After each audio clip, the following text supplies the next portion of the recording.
Hi, welcome on Easy Learning. This is Chandan Jha. Now we are going to cover the next part of BPCE 011 of School Psychology from Block 3, Unit 1. It is from 1.3 different types of behavior problems. Problem behavior के अलग अलग प्रकार इसके बारे में जानेंगे. इसमें कुछ ऐसे वर्ड्स हैं जो मेडिकल टर्म के वर्ड आपको आगे मिलेंगे. तो मेडिकल टर्म के वर्ड आपको मेडिकल में आपको मिल सकते हैं, या उस वर्ड को जो है आपको हम कोशिश करेंगे कि वोकैबुलरी की पार्ट में अलग से जो है हम डिफ़ाइन करते हैं अच्छे से. ठीक है, तो जो इंग्लिश मीडियम वाले हैं वो तो सीधा वही वर्ड आपको लिखना है और वही वर्ड को आपको ब्रेन में रखना है और उसी को लेकर के आगे चलना है. ठीक है, तो चलिए देखते हैं कि इसमें अलग अलग प्रकार के प्रॉब्लम बिहेवियर्स के बारे में क्या दे रखे हैं, उसको जानते हैं. तो इसमें दे रखे हैं कि there are wide range of problem behavior seen in children. Children में प्रॉब्लम बिहेवियर एक बहुत ही बड़ी मात्रा में देखी जाती है, वाइड रेंज देखी जाती है. However the main categories of problem disorders used by professionals are developmental. लेकिन कहते हैं फिर भी जो मुख्य जो कैटेगरी है प्रॉब्लम या डिसऑर्डर की जिसे प्रोफेशनल के द्वारा यूज़ किया जाता है वो डेवलपमेंटल है. अब ये डेवलपमेंटल जो प्रॉब्लम है वो क्या क्या सब है, इसमें डिलेज शामिल होती है. अब ये डिलेज क्या होती है, तो इन डेवलपमेंट एज फीडिंग, जो फीडिंग होते हैं, including anorexia nervosa. Anorexia nervosa जो होता है एक ऐसा प्रकार का होता है जिसमें कि आपको ये होता है कि हम कम खाएं तो अच्छा है और इससे कमजोरी होती है शरीर में. ठीक है, उसके बाद बुलिमिया होता है. आप क्या करते हैं, एक्सेस खा लेते हैं दबा करके, लेकिन आप पचा नहीं पाते हैं, बाद में क्या करते हैं, उल्टी कर देते हैं, इसी को बुलिमिया कहा जाता है. या एलिमिनेशन है, जैसे कि बाउल और ब्लैडर प्रॉब्लम है. ठीक है, बाउल है जैसे कि मान के चलिए उसको टॉयलेट में दिक्कत होती है, या ब्लैडर प्रॉब्लम है. इंटेलेक्चुअल है, सोशल है, एजुकेशनल है. ठीक है, एडेप्टेशन है सच एज लर्निंग डिसेबिलिटीज़ है. उसके बाद हाइपर काइनेसिस है, जैसे कि ओवर एक्टिविटी है, इम्पल्सिविटी है, अटेंशन डेफिसिट है. ये सारे वर्ड्स इसे मिला के दे रखे हैं. तो कहने का मतलब यहाँ पे ये दे रखे हैं कि जो डिसऑर्डर की जो मुख्य समस्या है, जो डिसऑर्डर के प्रकार बनाए गए हैं, बिहेवियर प्रॉब्लम के प्रकार बनाए गए हैं, वो प्रोफेशनल के द्वारा सेट किए गए हैं. और उनका मानना है कि ये सारे डेवलपमेंटल होते हैं. डेवलपमेंटल का मतलब होता है जैसे जैसे हमारी आयु बढ़ती चली जाती है वैसे वैसे ये सारी चीज़ें हमारे अंदर में शामिल होने लगती है, जिसमें कि डिलेज होती है. डिले का मतलब ऐसे बच्चे जो होते हैं जल्दी से नहीं सीख पाते हैं.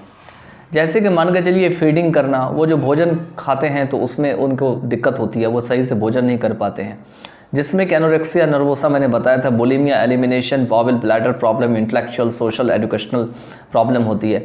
एडेप्टेशन होती है लर्निंग एंड डिसेबिलिटीज़ में. मतलब जब वो कोई चीज़ सीखने की कोशिश करता है ना, तो वहाँ पर में एजुकेशनल एडेप्टेशन करना बड़ा मुश्किल हो जाता है. मतलब एजुकेशन को अपने तरीके से ढालना ये बड़ा मुश्किल हो जाता है, उसके साथ ढलना बहुत मुश्किल हो जाता है. इसमें हाइपर कैनेसिस शामिल होते हैं, जैसे ओवर एक्टिविटीज शामिल होते हैं. इसमें इम्पल्सिविटी होती है. इम्पल्सिविटी क्या होती है, आपको अचानक मन में कुछ आया और आप कुछ कर बैठे, लेकिन आप उसका अंजाम नहीं देखे कि पता नहीं इसका अंजाम क्या होगा. आप कॉन्सिक्वेंस की चिंता नहीं करते हैं, आप बस कर बैठते हैं वो चीज़, उसी को इम्पल्सिविटी कहा जाता है. अटेंशन डेफिसिट है, आपका ध्यान सही से लग नहीं पा रहा है. इसके बाद कंडक्ट की बात कहे गए हैं. तो कंडक्ट में बहुत सारी चीज़ें दे रखे हैं, जैसे कि मान के चलिए इसमें दे रखे हैं आपके कंडक्ट में डिसरप्टिव बिहेवियर. आप कोई काम लगातार कर रहे हैं लेकिन फिर से अचानक आपका मूड बिगड़ जाता है, तो उसको कहा जाता है डिसरप्टिव बिहेवियर. डिसओबीडियंस, आप किसी की बात को नहीं मानते हैं. स्टीलिंग, चोरी करते हैं. डिफाइंस, अपने आप को बचाने का प्रयास करते हैं. फायर सेटिंग, आग लगाते हैं. एग्रेशन, आपके मन में आक्रामक भावना जागती है. एंटी सोशल बिहेवियर, ऐसे बिहेवियर जो समाज को एक्सेप्ट नहीं होता है वो आप कर बैठते हैं. ये सब सारी चीज़ें शामिल होती है. कंडक्ट के बाद इमोशन की अगर बात करें तो इसमें एंग्जाइटी स्टेट्स होते हैं, मतलब चिंता की जो अवस्थाएं होती हैं. स्टेट मतलब राज्य नहीं होगा, अवस्थाएं होंगे. फोबियाज है, आपको डर लगता है. डिप्रेशन सताती है आपको. उसके बाद हैबिट है, इसमें जैसे कि टिक्स है, स्लीपिंग प्रॉब्लम्स हैं. तो ये सब सारी चीज़ें शामिल होती है. उसके बाद पोस्ट ट्रॉमेटिक स्ट्रेस और एडजस्टमेंट है, उसमें शामिल होते हैं जैसे कि difficulty, chronic fatigue syndrome. Chronic fatigue syndrome का मतलब लंबे समय तक थकने की बीमारी होती है. आपको ऐसा लगेगा शरीर में लंबे समय तक आपको थकावट हो रही है. उसके बाद साइकोटिक में स्किज़ोफ्रेनिया है, आप पहले से जानते हैं स्किज़ोफ्रेनिया एक नाम की बीमारी होती है जिसमें आपको रस्सी ऐसा लगता है ऐसे सांप है, ठीक है। मैनियक डिप्रेसिव डिसऑर्डर है, आपके दिमाग में जो है हमेशा डिप्रेशन रहता है जिससे आपके दिमाग में खराबी रहती है, उसको मैनियक कहा जाता है। ये मैनिया से बना हुआ वर्ड है, दिमाग में जो आया झकीपन, पागलपन, उन्मद आता है उसी को मैनिक कहा जाता है। चलिए आगे चलते हैं नेक्स्ट पैराग्राफ में। अब ये जो ऊपर जितने भी प्रकार के डिसऑर्डर्स दे रखे हैं उसके बारे में दे रखे हैं यहाँ पर में कि while diagnosing this behaviour disorder, मतलब जब इन सभी डिसऑर्डर को डायग्नोज किया जाता है, इसकी रोग के लक्षण के कारण निकाले जाते हैं, the stage of development, severity, complexity, persistence are taken into consideration. इसमें डेवलपमेंट की अवस्थाएं, सीवियरिटी कि कोई चीज़ कितनी गहरी है, कॉम्प्लेक्सिटी इसमें कितनी परेशानी है, और ये कितने समय से व्याप्त है या ये लगातार हो रहा है कि नहीं हो रहा है, इसी को परसिस्टेंस कहा जाता है। इन सभी चीज़ों को ध्यान में रखा जाता है, are taken into consideration. The effects of such problematic behaviors on other spheres of life are also important to understand. कहते हैं ऐसे प्रॉब्लम बिहेवियर की हमारी ज़िंदगी के जो दूसरे जो क्षेत्र होते हैं या स्फीयर्स होते हैं, ठीक है, वो भी बहुत ज़रूरी है समझना इसका, are also important to understand. Many of this disorders में cause secondary handicaps in children. इनमें से बहुत प्रकार के ऐसे डिसऑर्डर्स होते हैं जो कि चिल्ड्रन में सेकेंडरी हैंडीकैप्स का काम करते हैं। सेकेंडरी हैंडीकैप्स का मतलब आप डायरेक्ट हैंडीकैप नहीं हैं, लेकिन दूसरे तरीके से आप हैंडीकैप बन ही जाते हैं। While identifying such problem behaviors, one should also look into the possible stressors in the environment that may enhance the risk of maintaining as well as worsening the behaviors and the protective factors that may help in ameliorating such problems. कहते हैं कि ऐसे problem behaviour को पहचानते समय व्यक्ति को उन सभी संभावित चीज़ों को देखना चाहिए जिसमें बच्चा रहता है या व्यक्ति रहता है और उसको स्ट्रेस करता है।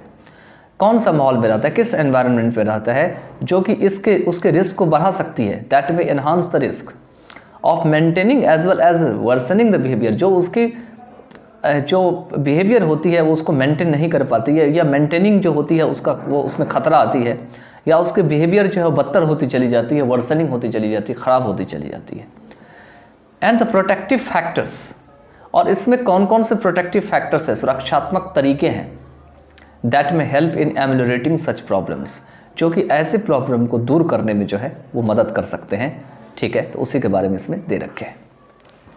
तो पहला तो ऊपर में जो है ये टाइप्स ऑफ प्रॉब्लम दे रखे हैं, और नीचे में जो है कैसे कैसे इसको ध्यान में रखना चाहिए उसके ऊपर दे रखे हैं। चलिए अब नेक्स्ट पैराग्राफ में देखते हैं कि क्या दे रखे हैं। नेक्स्ट दे रखे हैं 10 children exhibit a wide range of behaviour problems, और इस तरह से चिल्ड्रन जो है वो विस्तृत मात्रा में जो है वो आपको बिहेवियर प्रॉब्लम को दिखाते हैं, एग्जिबिट करते हैं। Earlier these problems used to be broadly described as either neurosis और साइकोसिस। पहले के समय में ये जितने भी प्रॉब्लम होते हैं वो न्यूरो से आपको जो न्यूरोलॉजिकल लॉजिकल पावर होती है या साइकोसिस होती है उससे संबंधित बातों को मिला करके कही जाती थी या डिस्क्राइब की जाती थी। Neurosis refer to relatively milder forms of mental disorder. ये न्यूरोसिस क्या होते हैं, ये रिलेटिवली जो है आपको एक मेंटल डिसऑर्डर प्रकार की होती है जो हल्की से होती है, माइल्डर होती है, जबकि वेयर एज साइकोसिस refer to rather severe ones, जबकि साइकोसिस थोड़ा इससे ज़्यादा गंभीर होती है। ठीक है, यही फ़र्क है न्यूरोसिस और आपका साइकोसिस में। न्यूरोसिस में मेंटल डिसऑर्डर हल्की होती है, लेकिन साइकोसिस में जो है थोड़ा ज़्यादा गंभीर होती है। Neurosis included disorders of habit, affect and conduct. Neurosis में क्या क्या शामिल होते हैं, तो हैबिट, अफेक्ट और कंडक्ट जैसे डिसऑर्डर शामिल होते हैं। Some of them are described as anxiety disorders, phobic disorders, obsessive compulsive disorders and so on. कहते हैं इनमें से कुछ जो है उसे एंग्जाइटी डिसऑर्डर के रूप में डिस्क्राइब किया जाता है, जैसे phobic disorder, obsessive compulsive disorder और इत्यादि दे रखे हैं, सो ऑन। वेयर एज साइकोसिस अफेक्ट देयर परसेप्शन, थिंकिंग और बिलीफ सिस्टम। जबकि साइकोसिस क्या करती है, उसके जो सोचने समझने की जो क्षमता होती है, थिंकिंग करने की क्षमता होती है, उनका जो विश्वास का जो तंत्र होता है उसको प्रभावित करते हैं। वन में हैव हेल्यूसिनेशंस, मतलब एक व्यक्ति को हेल्यूसिनेशंस भी हो सकता है, मतलब ये डिसऑर्डर ऑफ परसेप्शन जिसमें आप किसी चीज़ को देख करके जो समझते हैं उसमें खराबी आती है। जैसे कि hearing voices when none is speaking, कोई आसपास आपको बोल भी नहीं रहा है लेकिन फिर भी आपको लगता है कोई बोल रहा है, तो ये क्या है? आपका हेलुसिनेशन है। उसके बाद डिल्यूजन शामिल होती है, इसमें आपका जो विश्वास है वो ख़राब होती है आपकी, मान के चलिए फॉल्स बिलीफ हो जाती है। False belief that can not be changed by reason, आपके अंदर में एक झूठा विश्वास चढ़ जाता है जो कि रीज़न से नहीं बदला जा सकता है। For instance the delusion that someone is trying to poison him, जैसे कि भ्रम हो जाती है आपको कि कोई आपको जहर दे करके देने की कोशिश कर रहा है। Someone is trying to poison him her.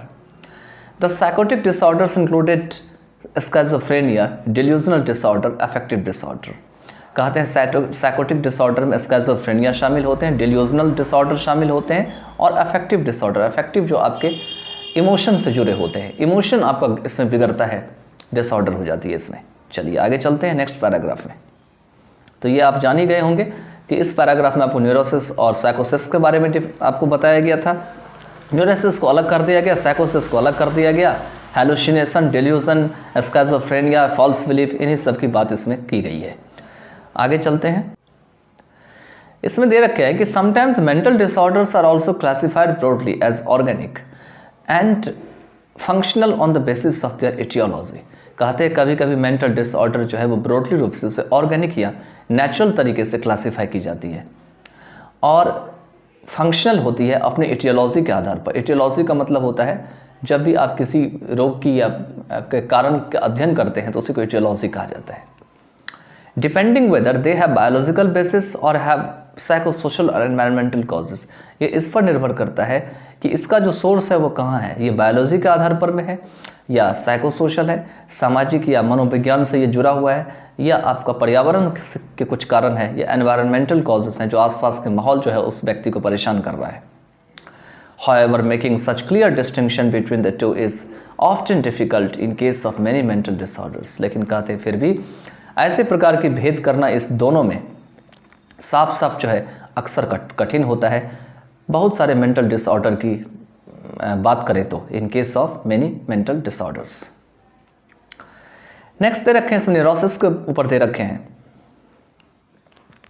Now the term neurosis is rarely used for its dubious connotations. कहते हैं अब जो है न्यूरोसिस जो है मुश्किल से ही, ड्यूबियस का मतलब जो संदिग्ध है, छुपा हुआ है, उस रूप में जो है मुश्किल से यूज किए जाते हैं। Diagnosis of mental disorders are focused on behavioral, affective and motor symptoms instead of their causes. कहते हैं मेंटल डिसऑर्डर की जो डायग्नोसिस है, ये डायग्नोसिस से बना हुआ है। डायग्नोसिस ये अक्सर बिहेवियर, अफेक्टिव मतलब आपके इमोशनल से जो संबंधित होती है, मोटर से सिम्टम होते हैं। मोटर वही होते हैं जिससे आप हाथ पैर चलाते हैं, कोई काम, वही मोटर सिम्टम है, उसके ऊपर आधारित होती है। इंस्टेड ऑफ देयर कॉजेज मतलब अपनी कारण के बजाय, उसमें कारण नहीं देखा जाता है बल्कि यही सारी चीज़ें देखी जाती है। Based on this child behaviour problem में be classified under 2 broad groups. और इन सब को देखते हुए जो चाइल्ड प्रॉब्लम, बिहेवियर प्रॉब्लम होते हैं, उसे 2 ब्रॉड ग्रुप में जो है क्लासीफाई किया जा सकता है। पहला है इंटरनलाइजिंग प्रॉब्लम और दूसरा है एक्सटर्नलाइजिंग प्रॉब्लम। इंटरनलाइजिंग प्रॉब्लम, एक्सटर्नलाइजिंग क्या है? एक आंतरिक होता है, एक बाहरी होता है, वो अभी आपको समझ में आ जाएगा। इंटरनलाइजिंग होती है जो दिखाई नहीं पड़ती, एक्सटर्नलाइजिंग होती है जो दिखाई पड़ती है। अभी उसको साफ किया गया है नेक्स्ट पैराग्राफ में। देखिए यहाँ पे दे रखे हैं, while internalizing problems may be severely disturbing to individuals himself, herself who suffers from it। मैंने बताया था अभी कि इंटरनलाइजिंग प्रॉब्लम ये होती है काफ़ी तरीके से, जिस व्यक्ति को होता है उसी को अंदर ही अंदर जो है परेशान करती है, उसको बहुत गहरे तरीके से डिस्टर्ब करती है। Externalising problems are those which can be extremely disturbing for others. लेकिन एक्सटर्नलाइजिंग प्रॉब्लम होती है खास करके उन सब के लिए होती है जो दूसरों को डिस्टर्ब करते हैं, काफ़ी ज़्यादा करते हैं, एक्सट्रीमली करते हैं। तो एक्सटर्नलाइजिंग प्रॉब्लम होते हैं जो दूसरों को परेशान करते हैं, वो दिखाई पड़ते हैं। इंटरनलाइजिंग प्रॉब्लम भी दिखाई तो पड़ते हैं, लेकिन अंदर से आपको बड़ा, जिस व्यक्ति को होता है उसको क्या तकलीफ हो रही होगी, ये दूसरे को समझना बड़ा कठिन हो जाता है। तो यही डिफरेंस है दोनों इंटरनलाइजिंग और एक्सटर्नलाइजिंग में। There are several classification systems available for classification of specific childhood disorders. कहते हैं बहुत सारे ऐसे क्लासिफिकेशन सिस्टम है यहाँ पर में जो अवेलेबल है आपको स्पेसिफिक चाइल्डहुड डिसऑर्डर को क्लासिफाई करने के लिए। Out of which the most widely used ones are जिसमें से काफ़ी ज़्यादा जो यूज़ हुए हैं वो है इंटरनेशनल क्लासिफिकेशन ऑफ डिजीज़, जिसको ICD कहा जाता है।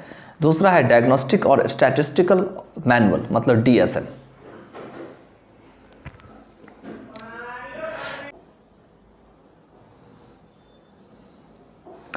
ICD has been recognized as diagnostic system. ICD की जो है एक डायग्नोस्टिक सिस्टम के रूप में पहचाना गया है, which is used all over the world, जिसे कि पूरी दुनिया में यूज़ किया जाता है। Its revise editions are published from time to time.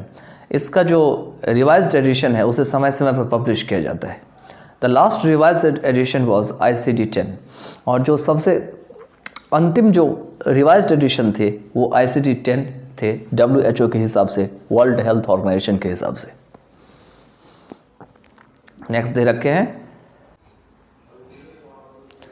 In the subsequent unit section, मतलब आगे की जो सेक्शन है, we shall discuss some of the most common childhood behavior disorders.